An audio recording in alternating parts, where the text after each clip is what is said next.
Hello and welcome to USL Today. This weekend marks the first Cascadia matchup of the USL season as Whitecaps FC 2 travels to Starfire to take on Sounders FC 2 in what should be a fantastic beginning to that rivalry. Absolutely should be. We saw what Sounders FC 2 were able to accomplish last week, an outstanding 4-2 victory against Sacramento Republic FC.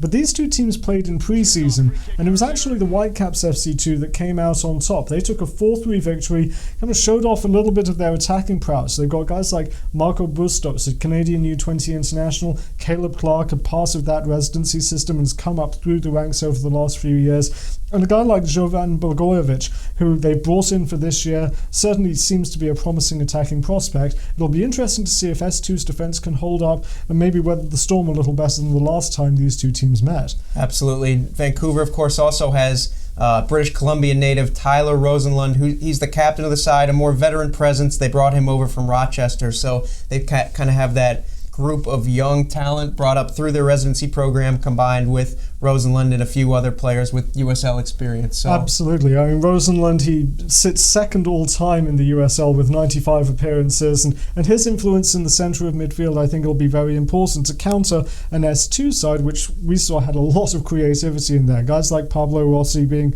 named Player of the Week, Sam Garza coming off the bench to grab a goal. It should be a really good matchup in the centre of the park. Absolutely. So much talent there in Seattle as well, and you saw that in the second half. It was scoreless against Sacramento Republic last week at halftime, and then they just came wave after wave in the second half. Christian Roldan scored a great goal. He's another top young player to watch for them. Andy Craven was excellent going forward, so it certainly shouldn't be lacking for fireworks in Seattle this weekend. Absolutely. I mean, hopefully we get a similar number of goals as we did last weekend. It's certainly Sunday evening should be a lot of entertainment. Absolutely. So that's 7 o'clock Eastern Time, 4 o'clock local time. You can watch it live and in HD on YouTube.